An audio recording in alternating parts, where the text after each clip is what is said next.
ये वीडियो आपको एक सीधी, सख्त और हकीकत पसंदाना तस्वीर दिखाएगा फलस्तीन पर जारी बर्बरियत, कतर पर फजाई हमला और खित्ते में बन रहा नया दिफाई मंजरनामा। कतर अपनी दौलत और हिकमत अमली के बायस अब सिर्फ इक्तिसादी ताकत नहीं रहा, इसका मरकजी किरदार अब सियासी व अस्करी भी बनता जा रहा है। पाकिस्तान, तुर्की, ईरान और कतर का जो जोड़ सामने आ रहा है, लोग इसे इस्लामिक नेटो कह रहे हैं और ये महज बात नहीं, अमली शराकत और दिफाई ताउन की सिमत है। JF-17 की परवाजें और मुश्तरका फौजी मुजाहरे सिर्फ नुमाइश नहीं बल्कि एक वाज़े पैगाम है कि दिफाई ताउन अब हकीकी बन रहा है। बात यहाँ तक महदूद नहीं रहने वाली। फंडिंग, टेक्नोलॉजी शेयरिंग और मिंतका जाती मुआहदे बड़े पैमाने पर शक्ल ले रहे हैं। इस वीडियो में हम बताएंगे ये तब्दीलियां आपकी सिक्योरिटी और खित्ते की सियासत पर क्या असर डालेंगी। वाज़े, तेज और बगैर किसी पेचीदा जबान के आखिर तक देखिए, क्योंकि जो हकायक आपसे छुपाए जा रहे थे वो अब सामने आ रहे हैं। कतर, खलीज का वो छोटा सा मुल्क जो आज दुनिया की सियासत और मईशत में एक बड़ा किरदार बन चुका है। गैस और तेल के ज़खायर ने इसे दुनिया के अमीर तरीन ममालिक में ला खड़ा किया है, लेकिन असल ताकत इसकी क़यादत और इसका विजन है। वही कतर जिसने सिर्फ खेलों, मईशत और डिप्लोमेसी में ही नहीं बल्कि आलमी सियासत में भी एक अपनी मुनफरिद पहचान बनाई। और अब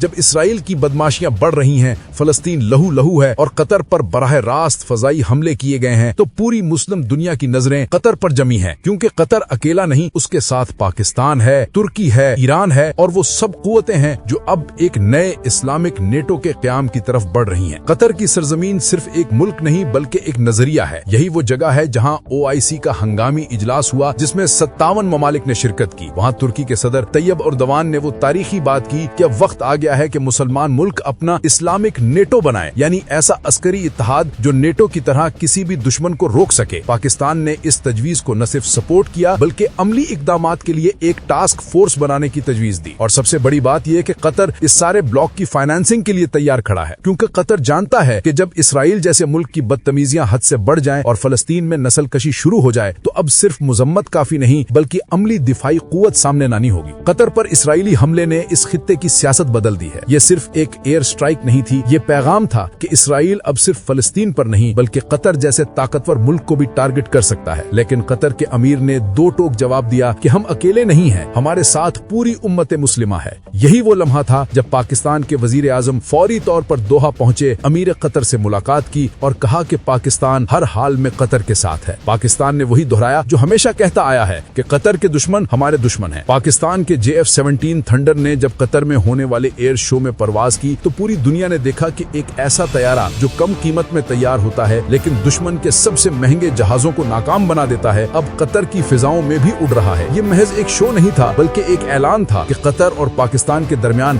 अस्करी ताउन नए दौर में दाखिल हो चुका है और आने वाले वक्त में यही जहाज कतर के दिफा में अमली किरदार अदा करेगा। कतर के पास दुनिया की सबसे बड़ी गैस फील्ड्स हैं। इसकी दौलत का एक बड़ा हिस्सा यूरोप और एशिया की तवानाई की जरूरतें पूरी करने से आता है। इसराइल और उसके मगरबी इत्तेहादी कभी नहीं चाहते कि कतर इतना मजबूत हो कि सिर्फ मईशत में ही नहीं बल्कि फौजी लिहाज से भी एक दीवार बन जाए। यही वजह है कि कतर पर हमला दरअसल इसके वसाइल, इसकी क़यादत और इसके आजादाना फैसलों को निशाना बनाने के मुतरादिफ है। लेकिन अब हालात बदल रहे हैं। पाकिस्तान ने कतर को न सिर्फ अपने जहाज दिखाए बल्कि ये भी यकीन दिलाया कि दिफाई टेक्नोलॉजी में ताउन को अगले दर्जे पर ले जाया जाएगा। दोस्तों, कतर की सरहदें छोटी जरूर हैं लेकिन उसका असर बहुत बड़ा है। वही कतर जिसने तालिबान और अमेरिका के दरमियान अमन मुआहदा कराया, वही कतर जिसने दुनिया भर की इस्लामी तहरीकों को प्लेटफॉर्म दिया, वही कतर जिसने 2022 का फीफा वर्ल्ड कप मुनक्किद करके दुनिया को हैरान कर दिया। आज वही कतर जब इसराइल के सामने खड़ा है तो इसके पीछे सिर्फ अपनी दौलत नहीं बल्कि पाकिस्तान जैसे एटमी मुल्क का हौसला है। ये बात जहन में रखें कि जब OIC की मीटिंग में इसराइल के खिलाफ खुलकर बात हुई तो कतर ने सबको एक साथ खड़ा किया। ईरान, तुर्की, सऊदी अरब, पाकिस्तान सब एक ही मेज पर थे। ये पहली बार हुआ कि मुस्लिम दुनिया सिर्फ अल्फाज तक महदूद नहीं रही बल्कि अमली इकदामात की बात हुई और इन इकदामात को फंड करने के लिए सबसे पहले आगे बढ़ा कतर। यही वो लम्हा है जिसने दुनिया को दिखा दिया कि एक छोटा सा मुल्क भी अगर अज़्म करे तो पूरी दुनिया को बदल सकता है। अब बात करते हैं आने वाले वक्त। पाकिस्तान JF-17 थंडर ब्लॉक 4 तैयार कर रहा है जिसमें स्टेल्थ टेक्नोलॉजी होगी। तुर्की के साथ मिलकर कान फाइटर जेट बनाया जा रहा है और इसमें कतर की सरमायाकारी का इम्कान बहुत ज्यादा है, क्योंकि कतर जानता है कि अगर उसने अपने वसाइल को सिर्फ बैंकों में रखा तो वो मगरब के हाथों कभी न कभी ब्लैकमेल होगा, लेकिन अगर वो इन वसाइल को अपनी अस्करी ताकत पर लगाए तो इसराइल समेत कोई ताकत उसकी तरफ मैली आंख से नहीं देख सकेगी। याद रखें, कतर पर जो हमला हुआ वो सिर्फ एक टेस्ट था, اصل جنگ آنے والی ہے۔ اسرائیل کی نظریں صرف فلسطین پر نہیں بلکہ پورے خلیج پر ہیں۔ اس نے پہلے عراق اور سیریا کو کمزور کیا،